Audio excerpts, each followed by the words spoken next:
everybody. I'm Sandy Rueve with Intention Beads, along with... I'm Susan Gidel, financial astrologer. And I'm here in Chicago. Sandy's in her new digs. I'm in my new digs in Cincinnati, Ohio. And so we're now coming from two different time zones, which is unusual for us. Yes. But we still talk in Central Time lingo here on Chatting with the Stars. Mm-hmm. And so we're here to talk about the July forecast. July, big July. You know, we had a calmish June, right? We were mentioning at the beginning of our last forecast, June, which there wasn't a whole lot of action in the sky, right? But man, I think they needed a little pre-nap before we get into July. So, as we start July, Mercury is already retrograde. Right. So let's just throw up this quick chart that we will get more into the detail. Let's start at the beginning, showing you, and what you're going to see is a bi-wheel, which means July 1st in the center and July 31st on the outside. And we're just going to look to see, we're going to point some things out. It might get a little confusing here, but follow the lead. We're going to start with, we'll go down into we'll start at, we see where the first house is, the first, second, third, goes all the way around. We'll start in the third house, the inner wheel. We start with that Mercury in retrograde. We can see the small little RX closer to the number 3. And then when we get to July 31st, we see that Mercury has moved backwards because it was retrograding backwards. And then by the time we get to the end of July, Mercury is now stationing direct. And so he started at 26 and he ends here at 19. So he's still in what's considered shadow by the end of the month. And then you want to talk about the Jupiter then, Susan? Well, the Jupiter in the third house to me is the big thing in July, and because it's at 4, it will be at 4 degrees of Leo, and exactly opposing Pluto on July 20th. And at the same time, on that same date, Neptune and Uranus will also all be at 4 degrees of their respective signs. And so this outer planet formation, more so with Uranus, Neptune, Pluto, will be activated by transiting Jupiter in a really big way. And that's with all the arrows. Jupiter then opposite Pluto, or trining Neptune, sextiling Uranus, and then those other ones, Pluto trining Uranus, Neptune sextiling both Uranus and Pluto. It's a big deal. And it really started with the Saturn-Neptune conjunction in February. And I've also got my eye on one of the very first aspect that the planets are going to make is that, let's go to that ascendant, where we see a blue circle around the Mars-Uranus. We begin with that Mars-Uranus combination, which doesn't happen. It happens like once every 2 years. And again, that Mars also, boom, sets off that 4-degree area, right? So let's talk about the yellow circle. We see in the inner wheel, we start with the north node at 0 Pisces. The nodes go backwards. So by the time we get to the 1 month period at the end of July, that north node has, look at the yellow above it, it is moved at 29 Aquarius. So that's where the nodes change. And these nodes change about every 18 months. And so it's a big deal. It's a big deal for anyone that has important planets in Aquarius or important planets in Leo, which is the opposite of Aquarius. So if we go down to the south node, which is not circled, but it's directly opposite the north nodes, then we go down to the 4th house and we see the current position of the south node looks like a U. is at 0 Virgo, and it moves to 29 Leo. So this South Node for a lot of Leos, because we got a lot of Leo happening this month. This is the season of Leo, right? This month of July. And well, the end part of July, I should say. And Jupiter's moving in there. So they're meeting with the South Node. So there is this, Jupiter wants to expand and South Node wants to diminish. So there's this both and. So I'm looking at that specifically because I have ascendant Leo and Jupiter Pluto in Leo, all in my first house. So I think I'm going to notice that in my bodily functions somehow. So anyway, let's move on. This is just going to be a long forecast if we do this properly. Otherwise, we can speed through it a little faster. But let's begin. Okay. The first aspect we had is Saturday the 4th. This is July 4th. This is 250 years old, America. God bless you. Mars is making that conjunction to Uranus at 3 degrees of Gemini. It's outrageous and courageous. Your guess is as good as mine. This is accelerated movement. Is it explosive? July 4th says it is. Strive for freedom. Is it revolting to get freedom? I don't know. It's erratic energy and random ideas, right? This just looks like it's my conflict day. Yeah, absolutely. And because it's the 4th of July, and this truly is the primo explosive aspect. So if you're around fireworks, be careful. Just really be careful. It could, things could go unplanned with fireworks and explosives that day. And so just stay safe. Yeah. Yeah, it's my conflict day. And I wanted to just bring in, and I can spend more time on my podcast on this, that, when was the last time these two came together in Gemini? Because we know that Uranus is an 84-year cycle, right? So it was, and so they're like my mom, like there are people that are on this planet that experienced this the last time this happened, that Mars and Uranus conjoined in Gemini. And that was started in August of 1941 till May of 42. And then stayed, that's when it was dipping in, right? The dip in, and then stayed till June of 49.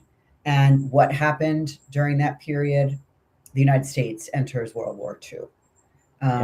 However, there were major advances in the intelligent, CIA code breaking, the radar, the computing, the technique, the technical versions.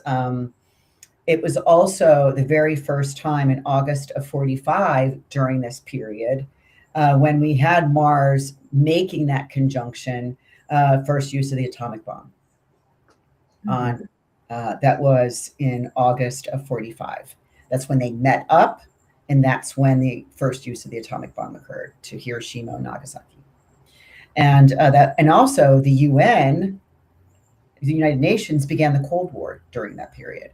So if we went back and we said 1775 to 1782, the American Revolutionary War, watch Outlander again. You'll be able to relive that time period that we are going through currently right now. And if we go, if we take the next time, it was 1859 to 1866. This was the American Civil War. And so the actual time we had that Mars, Uranus in Gemini contact, like we're talking about on this July 4th, was when the exact day they had the attack on Fort Sumter, which I remember walking that and having it be, the land versus sea, right? Yeah. Because it's right there on the waterfront. So, yeah. Do we need to say any more? Like, no, just beware. It's a big deal. And this is how we start our July. And we can already see how much the United States 250-year celebration of independence seems not independent at all. We're getting things we don't want as celebrating, the United States. People don't want to participate. So it is erratic. Yeah. Anyway, let's keep going, because the same day that Mars, because we showed you how close those outer planets, they're all around 3, 4, 5, but they all come together at 4. The Mars is making the sextile to the Neptune. And again, this is imaginative and artistic. What do you believe in? Put your energy toward it. And we do have to parse these out as separates, because this is a nicer thing, right? About, what do you care about? Yeah. Put your energy toward that. Save your children, get them away from fireworks, right? And at the same time, put effort into supporting whatever your ideal situation might be. It's maybe together, it's the opportunity to make sudden change in what you believe in and how you support that. Right. Put your energy toward what you believe in. I totally agree. This could be a day of freedom, right? Like, oh my gosh, boom, pow. No, this is what, and I'm going to support it. It's Mars, and Mars is in Gemini, so it's got a lot of ideas. Could be scattered a little bit, but the next day on Sunday, again, Mars then makes that trine to Pluto retrograde. And this is being involved and committed.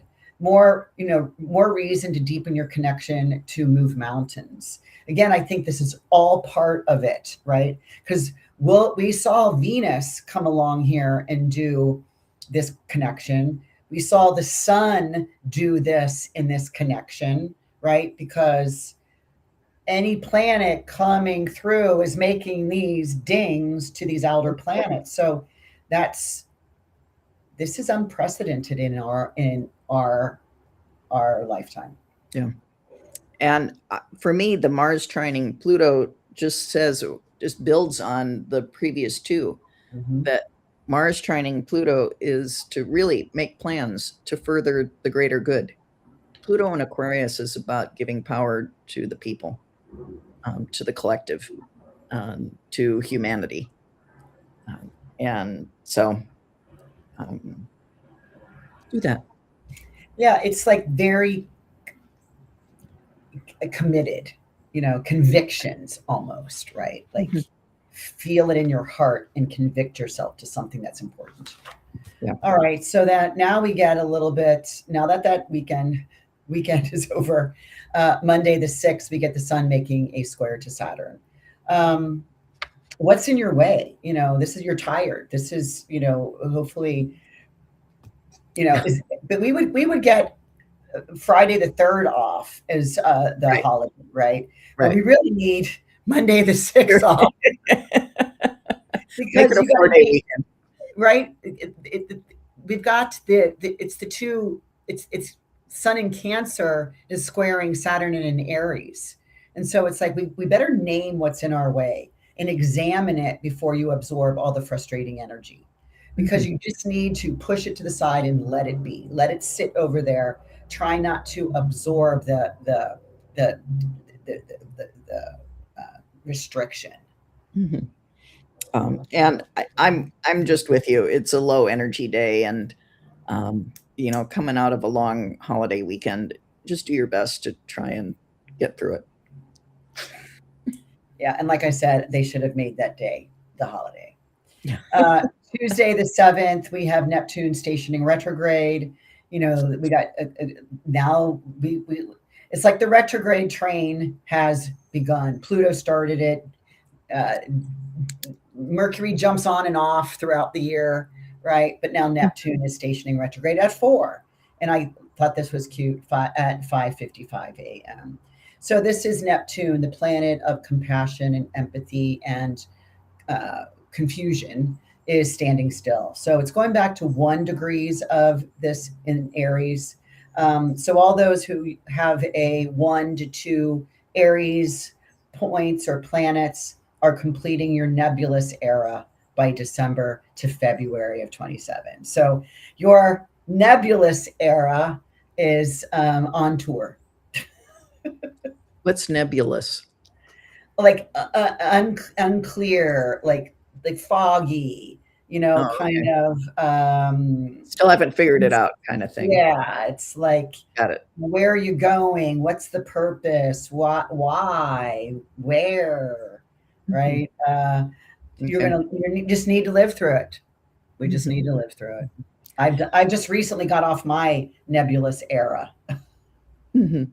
And I think just for all of us, when Neptune is retrograde, and particularly when it's in Aries like it is now, this happens once a year. Neptune goes retrograde, and it's the annual review of your ideals, um, of how you think the world should be. And this time in particular, the world objectives come to the top because we're in Aries.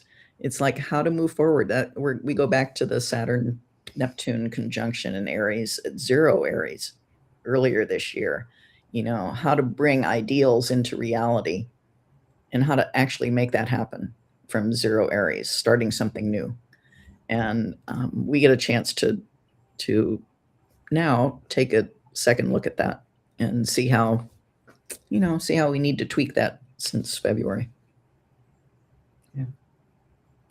Then we have Thursday the 9th, and we have Venus moving into Virgo. It's not sound doesn't sound really great because she's moving into her place of fall, FALL, where is she perfectionist or analytical? Um, it's things are she's best here when needing detailed conversations, not when trying to control the narrative. You'll be seen as bossy and pessimistic and negative. So just fix what needs to be repaired, check the flaws, go back to the drawing board here. Mhm. And this is a good time to start taking a look at your finances, with Venus moving direct in Virgo, because later in the fall, Venus will retrograde, and that's a time to kind of stay away from most financial decisions. And so with Venus in Virgo, you have the opportunity before that retrograde to, okay, where are my accounts? What do they stand? What are the numbers in them? Do I have them set up the way I want them set up? Um, get your financial ducks in a row with Venus and Virgo. Okay. Yeah, good idea. Sunday the 12th, we have the Kazimi of the Mercury retrograding, swings backwards and goes inside the sun, or, into the heart of the sun. Is at 20 degrees of Cancer. This is, and I know you'll give us the time, but Yep. it's actually at 8:26 p.m. So deepen your raw emotional nature, burning off old, wet, moldy stories, or releasing the truth of the matter. Like, and does it even matter? Mhm. I like the burning off the moldy things. That's a good idea. Yeah, because it's wet. Yeah. It's in Cancer. And in the Kazemi period, where you can expect like the aha ideas to hit you, is Central Time, 3:58 p.m. on Sunday, July 12 to 1:06 a.m. on Monday, July 13 Okay. Central. Okay. Yeah. Thanks for that. So Sunday night into Monday morning, you can, um, you know, sit with it, ask your dream state for ideas. Yeah, because this is all about the internal, right? This is the retrograde Mhm. Kazemi. It's the inferior, not the superior. Okay, Monday, and I'll tell you what, this is to be a huge week for me. I know you're looking at the I'm following week. looking at the next week. Yeah. This July 13th through the 19th, I just call this, it's a leading edge to a turning point. I think things begin here. Mhm. Monday the 13th, we have Venus. Remember, she's in Virgo and she's making that square to the Uranus. So this is unconventional toward possible rebelliousness, right? Like she's not equipped to be making anything sudden, unexpected. This could be exciting, but has faulty footing. Not worth trying.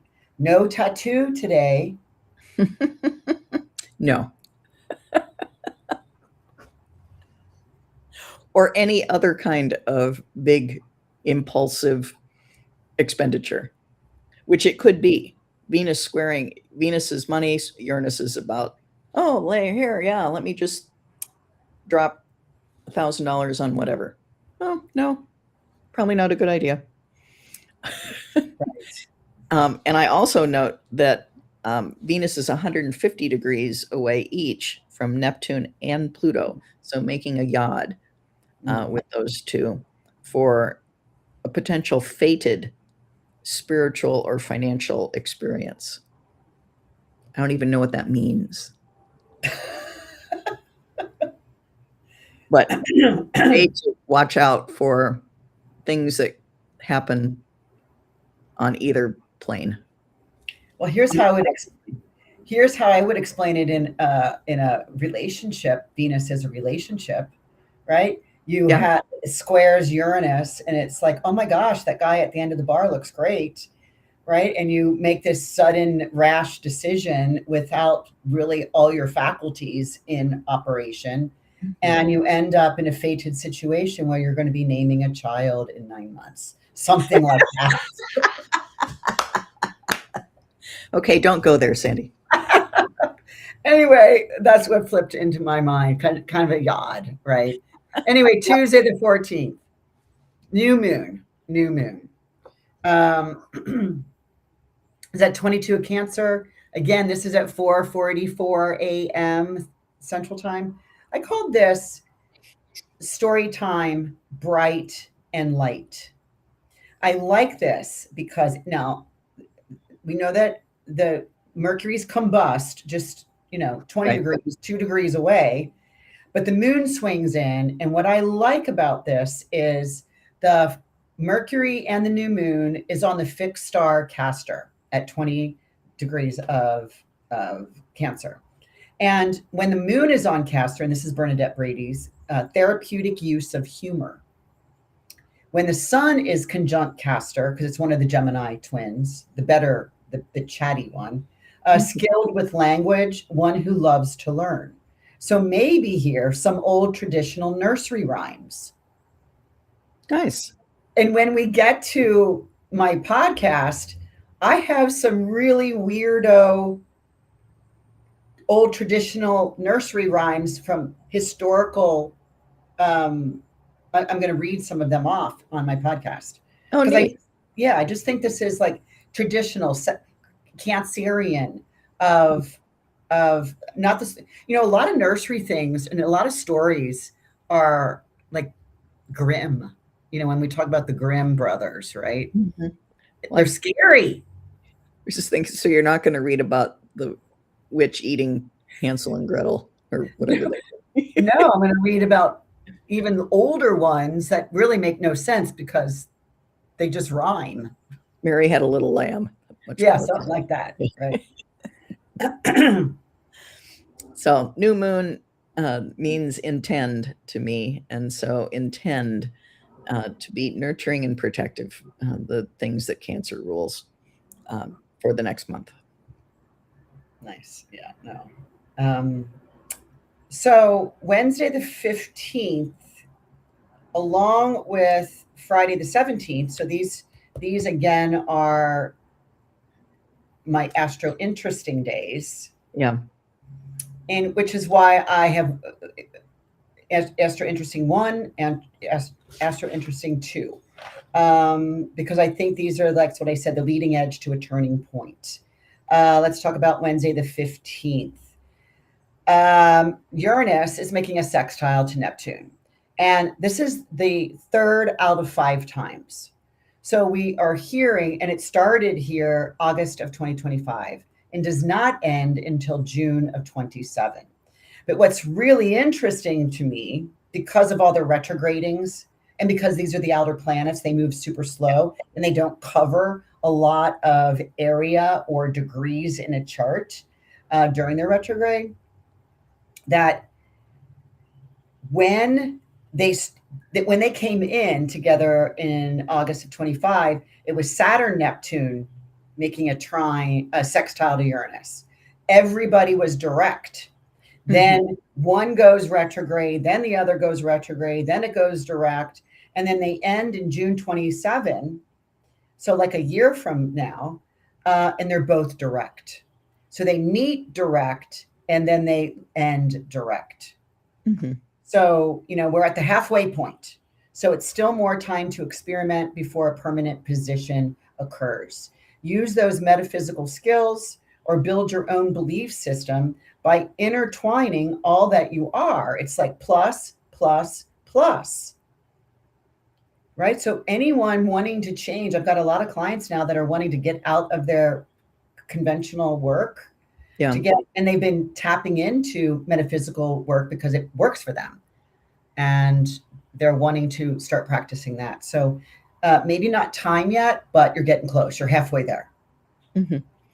And mine's kind of on the same theme, a transformation of ideals with Uranus sextiling Neptune, and being willing to explore the occult for answers. And that's what we do. And if you like tarot cards instead, cool. Or I don't know. I had a client last week or divination. Introduce witching. We get more into witching offerings. So all sorts of things are possible. Oracle cards, runes. Mm-hmm. The dowser. The dowsing, the needle, mm-hmm. Reiki. It's really, so this is Wednesday, the 15th of July. And I call this be unique now. Yeah. And it goes along with Friday. I'm the 17th. That they're exact. We tell you the dates that the aspect is exact, but these are such slow moving planets that there's a wide orb where they're in effect, and I don't know. I find that the exact date, one, it's the most intense energy between the two planets when they're exact, and things often do happen right around that exact date, pretty close. But just know that this is, to say Uranus sextile Neptune, this is what happens on the 15th, versus Uranus trining Pluto, this is what happens on the 17th. No, it's all happening at the same time. And Uranus trining Pluto on the 17th, this is when I think you can get the Uranus, the ideas, particularly in Gemini, new ideas about how to make serious change. With Pluto and Aquarius that's ruled by Uranus. So you're right. It's a big week for let's get things rolling. New moon and this stuff going on. Okay, what kind of change do we need to make, and how permanent can that be? How transformational can that be? Yeah, this is first of 5. So this is Uranus and Pluto have not met up until now. Again, at that exact number, 4. Yeah. Right, 4.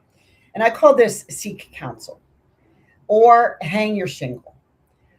Deep conversations that hold impactful truths need to be beginning its revelation. It's revealing.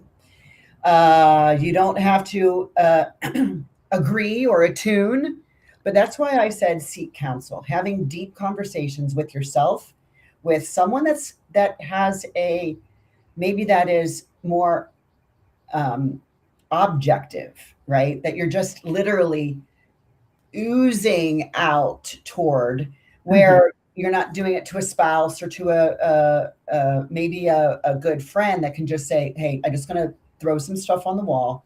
Just listen, just be present for me. I really think that setting up a monthly 1 hour to discuss with someone that you respect, but someone that isn't going to negatively be impacted by what it is that you come to reveal, right? This is Yeah. first of 5. Remember, we talked about the one before this? We're at 3 of 5. Yeah. So this one just came in. So this one is really speaking the truth. And this does not end until we get to 8 degrees, till they're both at 8. And that's not till May of 28. So we got some time here. So a couple years of figuring things out, getting insight into what needs to change. And it can happen easily. This is a trine. This is stuff Exactly. that just, oh, well, of course. Of course that's what we should do. Yeah, it's not going to be easy, but we have to remove that tattoo that you put on your face on Monday. It's going to be hurtful a little bit maybe, but it can be done. And that's really what the trine says is it's going to be hard, especially when you work with Pluto, right? It's not going to be like, oh, super, super fun. It'll be eased. It'll work. Right. But you got to do the work. It's still called work. Mm-hmm. Mm-hmm. Yeah. So, yeah, big deal. And then Saturday the 18th, we get this Mars making a sextile to Saturn. And these are the two malefics are making an opportunistic aspect to one another. And this again is at 1:11 p.m. I don't know, Susan, are you watching? And I've been noticing this for about 6 weeks. More so than it's ever in my life that I look at something and it's 444 or 333 or 1111. People, again, those are the angel numbers. Maybe that's your divination, right? You could be using those as your instead of tarot or oracle or whatever. But being aware of when you look at those double numbers, what are you even thinking about, or what is coming in at that exact moment? It's a imprinted on your mind. Anyway, I wanted to say that because at 1:11 p.m. on Saturday the 18th, we get patience. What is discipline? Start that plan today. Mars is getting the disciplinary action from Saturn because Saturn is in Aries that is ruled by Mars. So there's a reception here. Mars is looking at Saturn. Hey, here's what I want you to do. Help me do something. Yeah. Put parameters on something that I will have patience and I don't have to rush to get something accomplished. That is important for me to do. And I've got this, I think it's on Sunday the 19th. Not Saturday. Oh, I have that. Oh, okay. At 1:11 Central on Sunday p.m. Okay. So Sunday afternoon. Thank you. And this is Mars sextile Saturn is nice. It makes it easy to pay attention to details, and because Saturn wants to be precise and wants Mars to pay attention to being precise when it does something. So, and it can be, and particularly for long-term plans because it's Saturn. So, good day, Sunday afternoon project. Sit yourself down and out on the patio and in the sun and put some plans together that you've been putting off. Right. I might have to restart my food program there because I went a little fun. Yeah. It's not that I went off. I just went over to the fun side. All right, let's get to this. This is your big week. This is my big day. Yeah, Monday the 20th is my favorite day, actually, for the month. Okay. And it's back to the chart that we looked at really early on. This is when Jupiter is exactly opposite Pluto and trines Neptune, also exact on the 20th. And the trine to Neptune is about Jupiter and Neptune. Jupiter and Neptune co-rule Pisces, and so they're connected in terms of their wanting to support spirituality, to support idealism, and so I think Jupiter trining Neptune is great for having compassion for all. And being a guru, finding a guru could drop in your lap with due to the trine. I agree. I call this exploration time. Seek Mhm. out a group to encounter new artistic pursuits, meditation, music, really a good time had by all, even if there is some alcohol involved. Like a lot of alcohol. Well, remember Neptune just is still station. He's stations. He just went retrograde and he's still at 4. So yeah, and Jupiter is still under the beams of the sun. However, because Jupiter is in Leo, but the sun is still in Cancer, so there is no chariot if you call for the Hellenistic astrologers here.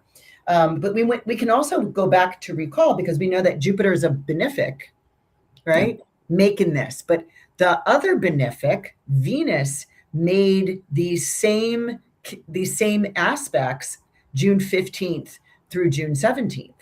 So, and then Mars did it July 4th and 5th, which Right. might have kind of erased a little bit what Venus tried to do.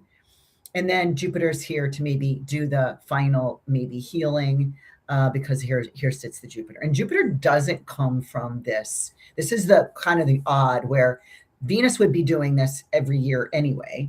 And right. Mars would be doing this once every 2 years. But Jupiter comes in here at this time in our lives, which doesn't happen all the time from this area, which is a 12-year cycle where it's happening right now. And so really, I do agree that, watch false gurus, right? Mm-hmm. Mm-hmm. But it's a good time had by all, at least this one day, which is, it's a Monday. So pick up too. Yeah. Yeah. And then Jupiter opposes Pluto exact, and which is a little more negative. I think you can be like obsessed with Pluto's power. But if you look at Jupiter as being the benefic, the greater benefic that supports justice, spirituality, also in relationship to Neptune, the compassionate ideals, maybe the power to do that, to be obsessed with the power to do that is a good thing. And then on the Debbie Downer side, Jupiter opposite Pluto is a transit associated with economic recession. But we do need the polarities, although we don't invite Debbie Downer anywhere. But I did call this overkill. It's one of my dad's favorite word. Like when you do too much over and over and over, it's just, why are you beating the dead horse kind of thing. I'm sorry for a dead horse. But to me, this is going in too far or too deep from the earlier aspect where it's trying to keep it lighter or keep it in line with transformational events. Like don't get so down deep you can't get out. Kind of like that Debbie Downer. It would be easy to do because Jupiter is about excess. Yeah. So yeah, don't beat the dead mouse. Yeah. Because we like horses. Yeah. Hey, it's pouring down rain. Keep going. Go to Tuesday. I'm going to close my front door. Okay.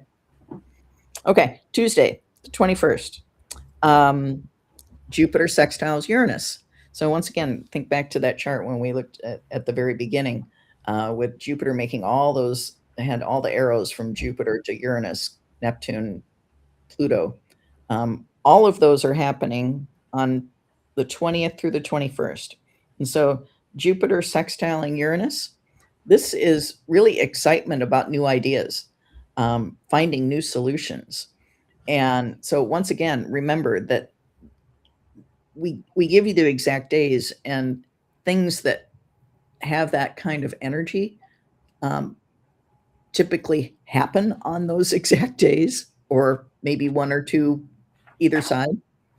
But remember, these are huge transits, and they're all happening in the span of these 2 days, Monday to Tuesday.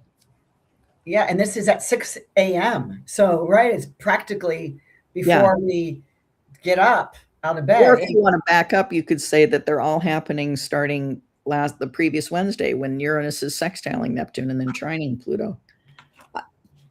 True.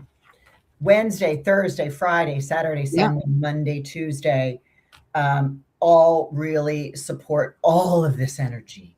And really, it doesn't end until the end of the week on Saturday the 25th when Neptune sextiles Pluto.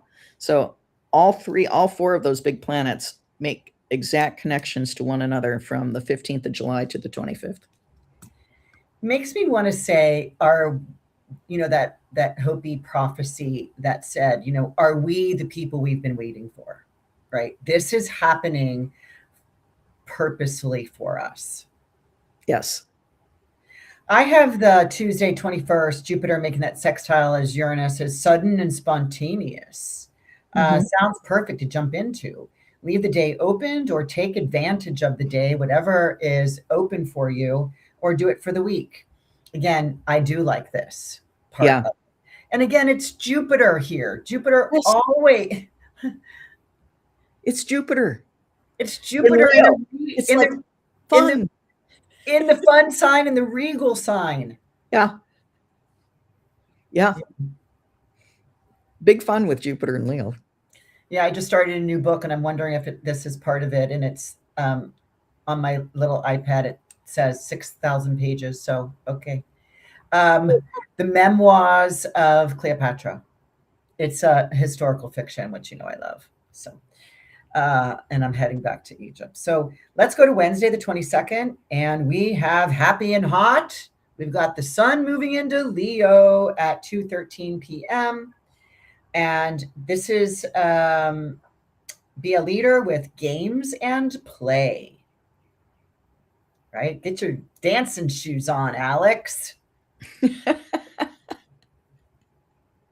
And this is one of the when the sun moves into fire signs, it signals the 1/3 points in the astrological year. And to the legendary trader, I consider the first financial astrologer, W.D. Gann, he watched these dates along with the solstices and equinoxes and midpoints between them as days to watch for what he would call just a change of trend. And so combined with these, that it's within that 10-day period that we just talked about, when all those outer planets are making their exact connections to each other. I'm really paying attention to this week, and in particular the 22nd, for a change in trend in the stock market. And that could be that it's going down because it's still at big highs, or it could have corrected and at some point, and maybe that means it's the end of the correction. I don't know yet. But really, it all kinds of blends together, because then on Thursday, the 23rd, is when Mercury turns direct. And that's another thing that the markets can pay attention to too. So really anywhere from that whole week, I'm really interested in seeing what happens with the markets. Yeah, that Thursday, the 23rd, that Mercury stationing direct at 16 Cancer, around 6 p.m. I called it pivot and pause. Anytime a planet, especially Mercury, because he's our communication planet, he's our planning planet, he's the one that gets things connected, transmitted. From July 20th to July 28th, he stays at 16 degrees. He don't move. He ain't moving. It's 8 days. So even though he's paused, pivoted, and paused, right? It's like, take your loving time to get her going. Great navigator equals a dominant leader. And the reason why I like this is because it's now, Mercury is now, I love fixed star astrology. And he's now with the fixed star Canopus. And this could be looked at as the boat, the Noah's Ark. It can be looked at Osiris or Isis's vessel during the flood. Jason and the Golden Fleece. We remember all those. That boat took them to where no one has ever gone before to steal the Golden Fleece, right? And Vishnu, the flood of it, of the Vedic. And so this, it's a great navigating star and creates the dominant leader. Now, when it's, and Bernadette Brady writes that when it's with Mercury, which here Mercury is come to 2 degrees to it, to have strong opinions or to be heavily censored, the desire to probe the depths of subjects and put forth new ideas and opinions, quote unquote, Bernadette Brady, who I study under. So really a big, what you were just calling this whole week, here this is like bring forth new ideas and opinions from this canopus star that leads people through floody waters where everybody else, perishes. Drown. Okay, I was trying to use a better word. Overkill. Yeah. Well, I think it's interesting that you use the phrase pivot and pause, because that's what the Fed uses. That's their phrase, or it was under the last chairman, and they have a new chairman now. And the Fed meets the next week. I was just looking it up. The Fed meets on the 28th, 29th of July, and everybody's wondering if they're going to pivot and pause in terms of interest rates. So how interesting that you use that phrase. Anyway, let's go to Friday the 24th. This Mercury stationing, he's still at 16, is making a sextile to Venus in Virgo. Now, this is receptive. Venus is in Virgo, ruled by Mercury. So Venus is needing to ask Mercury, what should I do here, right? Because Venus doesn't know Virgoian traits. She's unnatural in those. And Mercury says to her, just give a nod. All is well, so let others know you know. An agreement with a smile or a nod. You can, and I want to say, like the shopping, I wrote here, shopping cart example. It's kind of sometimes, because I've been going to the grocery here. Usually I don't go there when I was in Chicago, but it's kind of just like when you smile at someone, because you see somebody over and over again in the aisles, which is new to me, because you'll see them again. You might see them at checkout, right? You might see them in the poultry. You might see them in the cheese section, right? And just remind you to get into the habit of just give a nod. Everything's okay. Yeah. And I think it's kind of a chill day. Have fun, appreciate beauty. Go to the Art Institute, go to an art exhibit, go to an art gallery opening that night, sip some wine. Yeah. You mean not gulp? No. Well, and what's interesting is because these two planets, Mercury and Venus, are the ones that go around the sun, right? And so they can't ever be opposing one another. They can only have two aspects to each other: conjunction when they're together, or a sextile, right? It's as far away as they can be from one another.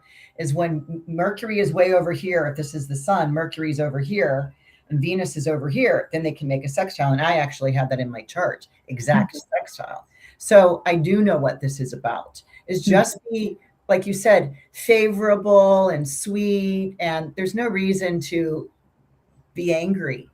With just, give a nod, a smile. It'll make you smile, and a smile will bring your own endorphins, right? You feel that. Anyway, let's go. Oh my gosh, Saturday, the 25th. Yeah. Now we've got the two slowest planets in our solar system sextiling one another. This is the start of 6 years of letting go to start something new. Large, large forces for social change. And this is the third time that Neptune has sextiled Pluto since they were conjunct in 1896. Massive shift is like an understatement. And once again, so it's the last one since they started on the 15th, since the outer planets started connecting on the 15th. But this is all happening in 10 days in July. 10. Uranus is wanting to shake us all up, to wake us all up. Expansion of global communication networks, spiritual and psychological exploration. This is big. Sunday, July 26th, we've got Saturn is stationing retrograde. It's just the retrograde train is pulling out and get on. And that's at 14 Aries. He does go back 7 degrees. He goes back to 7 degrees. Any birthdays between March 28th and April 4 will have this slow and steady, which is hard for early Aries people. It's not a no, it's a wait. Yeah. And they don't like to wait. Anybody between, right? This is true. I'm thinking of someone in my head that I know. For the rest of us, Saturn retrograde is just, once again, it's an annual time to slow down, review what you need to do, clear out stuff. I mean, literally clear out stuff. Get rid of things that are no longer needed. Saturn likes to do that. Monday, the 27th is big. We've got the sun making those same aspects to the outer. So we've got all on one day. All in one day. So I'll go through all of them and then tell me yours. So yeah. Sun in Leo, very powerful, right? Sun is the king. Mm-hmm. In its own sign. Of its own kind, making that opposition to a Pluto retrograde. This is the powerful. Then the sun makes a trine to a retrograde Neptune. Intuition counts. The sun is supercharged today and holding both the Leo energy where he is, making that trine to his exaltation place, Aries. So this to me is very important intuition day. And then a little bit later, 2 hours later, the sun makes that sextile to Uranus, which is joining with others to make a difference. So it's the powerful, use your intuition. It's super important today, and join others that are wanting to make the same difference that you want to make. And to me, the sun opposite Pluto can be about power struggles too. Like, don't pick fights with people, but be prepared for people to come after you too. But ambition peaks with the sun opposite Pluto. Trining Neptune, it's about stay grounded in your ideals. You can make forward progress with them, with the sun in Leo going, I am carrying the sword for that, and follow me. It's the bright path. Mm-hmm. And then sextile Uranus, to break out of your box and do something different, as Monty Python would say. And now something completely different. Wednesday the 29th, we've got Venus and Mars making a square. She's making a square to Mars. And it's still the male-female, the feminine and masculine magnetic pulse, right? Either being repulsed or attracted. Do you go or do you stay? Kind of say that maybe there's a working through an issue is finally occurring. Right? Things are now maybe moving to make the difference. Mm-hmm. Because Venus square Mars, that could be makeup sex, right? That could be like we're angry, but it's because Venus is not happy here. But again, she's in Mercury's sign. Both of Mars is in Mercury's sign. So right. The fact that Mercury just moved from his paused place seems to give this whole thing a little bit of forward movement energy. And so Yeah. I do like this. Yeah. And even though it's a square, because of what all you said, I really think that Venus squaring Mars can be about compromise. It is a square where, Mars is coming this way, Venus is coming this way, and they have to decide. Someone has to make a decision. Well, the 29th is my favorite day. Mhm. And there's 3 things going on this day, and we just talked about the one. But I'm going to also cue in Alex here, just as a early reminder that when we get to the podcast, I'm going to want you to sing. I had you dance about a week ago, as far as the cheat sheet's going.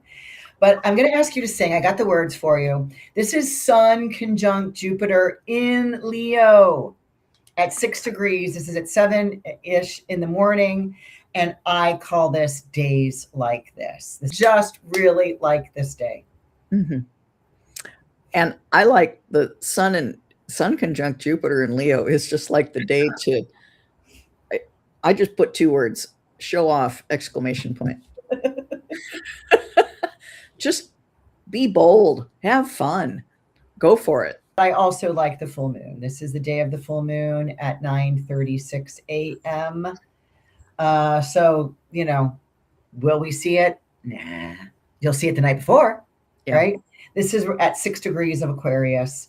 That means that the sun is at 6 Leo, moon 6 Aquarius in opposite signs.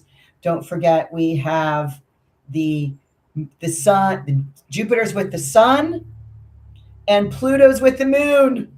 Mm-hmm. Right? So I think that this is wildly active and promising because, Susan, this creates 2 angles of potentiality. Oh, yeah.